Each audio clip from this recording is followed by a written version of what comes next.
In this lesson, we learned how to take all these constructions that we've been working with and how to inscribe a polygon in a circle and how to circumscribe a circle around a polygon. So here's some big ideas, some important things to remember. If we have a polygon like a hexagon here, and we want to we want to circumscribe a circle. Circumscribe a circle means we want to go make a circle that goes through all the vertices.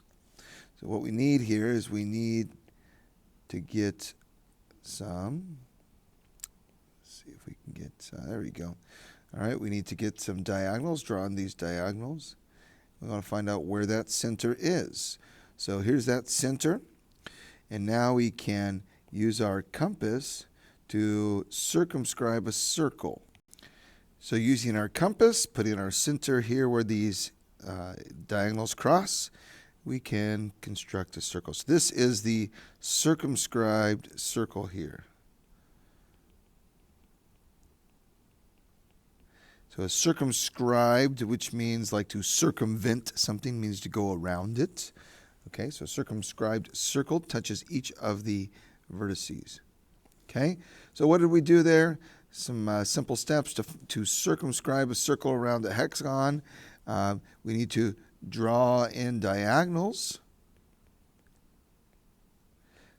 to find the center of the polygon, all right? Or really to find the center of rotation for its rotational symmetry.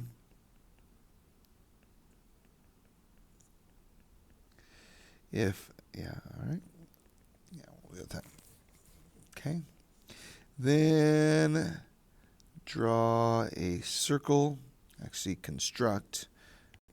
Remember, to construct a circle means we need to use our tools. Okay. That center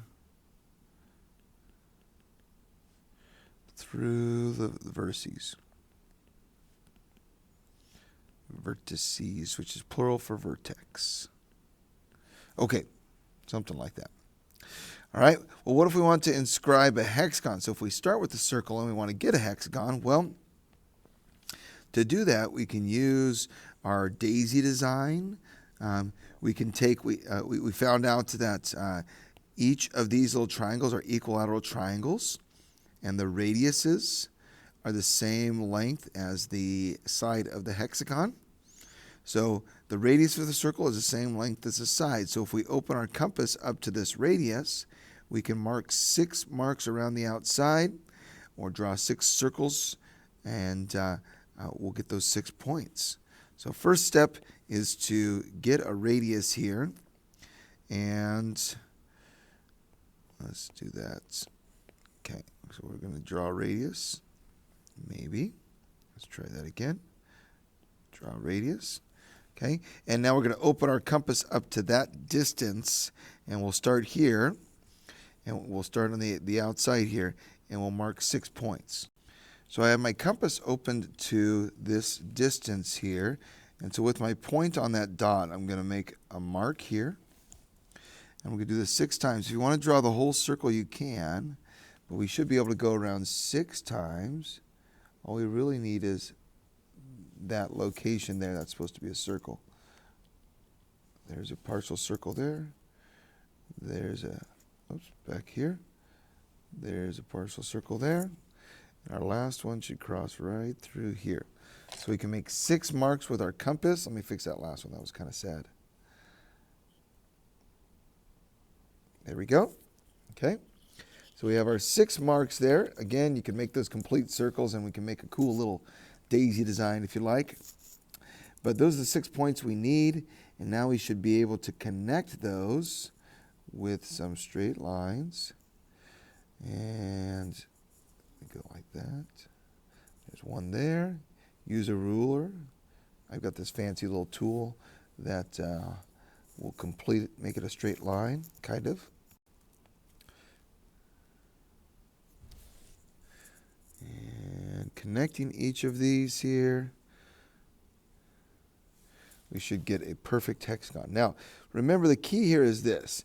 When you draw these by hand, it's not going to be perfect, but what we're realizing is we are practicing getting convincing evidence that this really is or would be a perfect regular hexagon.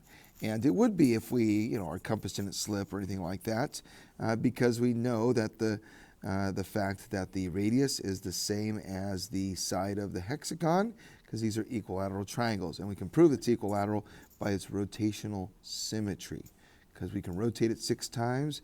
So this has 60-degree rotational symmetry. Okay, and every time we rotate it, it's going to land one of the triangles on each other. So, all right, so they're all the same. So what do? Let's get some steps here. All right, so to make this hexagon, what did we do? We measured the radius with the compass. So in other words, we're going to open the compass up to the radius distance there. Okay, and then we draw 6 marks or 6 circles. So let's mark 6 circles or arcs, just partial circles. We don't need the whole circle. Around the outside of the circle. Okay. And that'll give us our 6 points. And if we do the whole circles, then this is the daisy design, we called it. All right. So if you do the full 6 circles all the way around, you'll get a nice daisy-looking shape. All right. And so if we do that, then we can connect, then draw the hexagon. All right. Now, what if we wanted to make this a equilateral triangle? Well, we could do the same thing, and we could connect every other point. If we connect every other point, we'll get a nice equilateral triangle. So let's repeat the same process. So after I repeat the same process, I can get an equilateral triangle by connecting those 3 points, every other point. Well, let's see if I can draw on it. Okay, so if we draw and connect every other point like this, we'll get an equilateral triangle. Okay, there you have it. So we'll our process, make the daisy design there, and then do the same steps we did for the inscribing a hexagon, and just use every other point. So there's some useful constructions there for inscribing and circumscribing. Once again, circumscribe means put a circle around, and inscribing here means we have an inscribed. So this is an inscribed hexagon. So inscribed means it's drawn inside the circle, and all the points are on the circle. All right. So one more construction here. To construct a parallel line through a point A that is not on the line. All right. So here, if we want a line that goes through A. All right. So here we have one that goes through A. So we're looking for a line somewhere up here. We don't want to freehand it like I just did.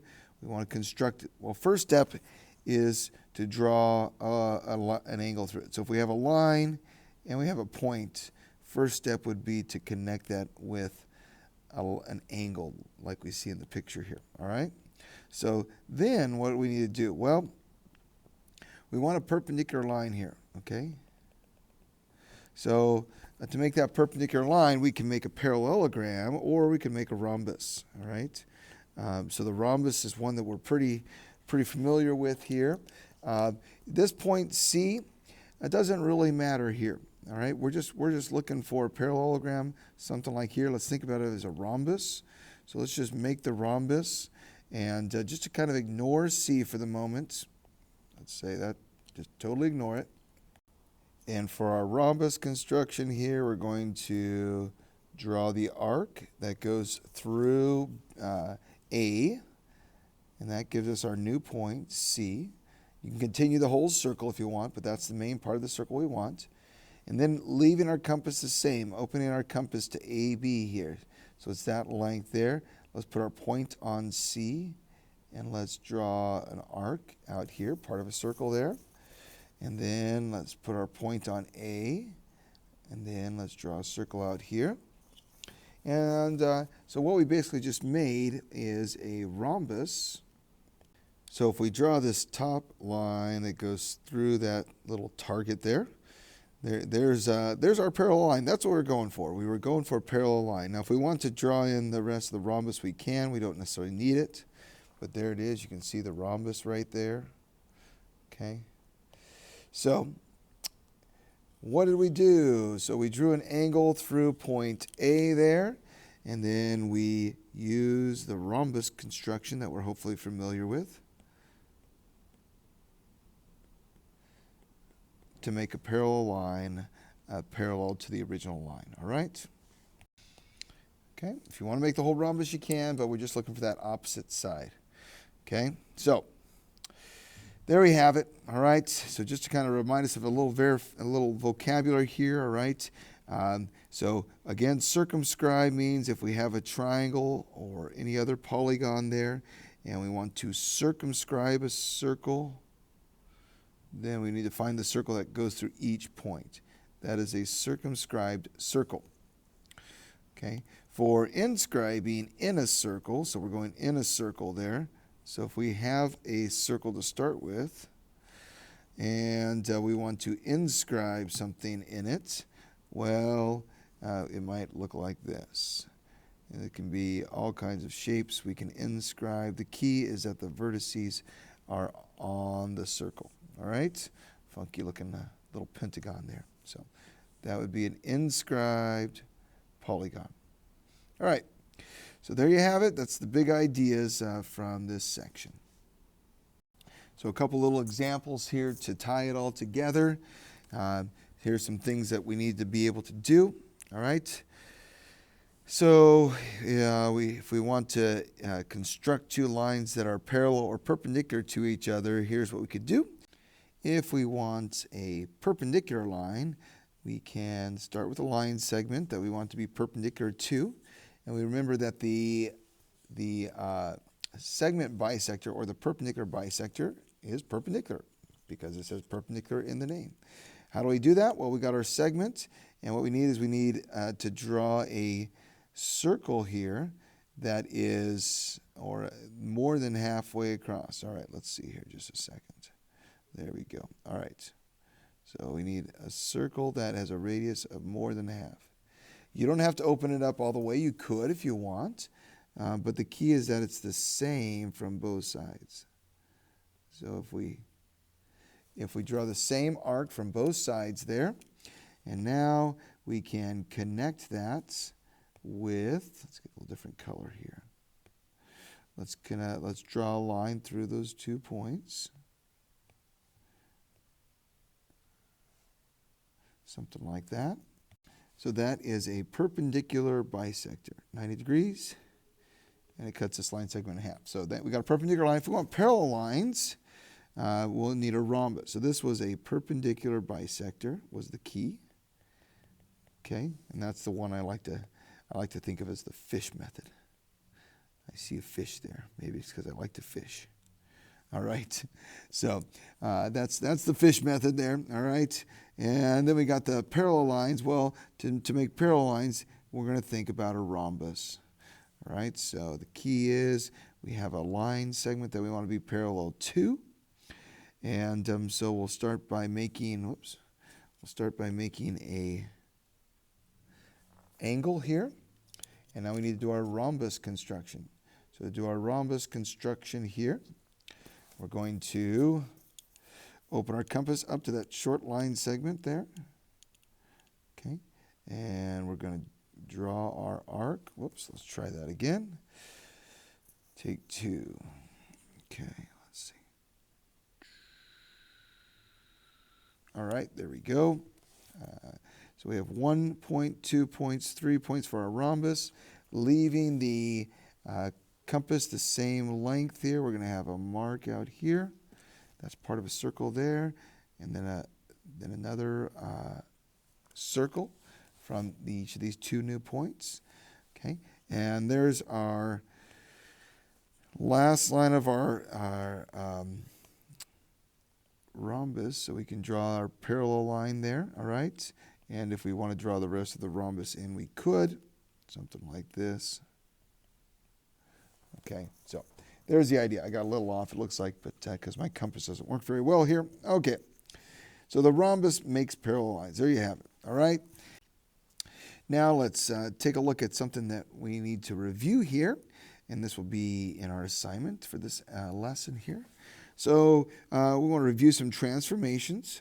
So if we have a line here and some points, these are pre-image, and here's our image. So they went from here to here. What is the transformation that was used to create this image? What happened? Well, it rotated. Can you see that? So we're rotating around this point right here. So we could say we rotated, and it looks like 90 degrees. We'll find that out in a second. And that is going counterclockwise, right? So this is counterclockwise.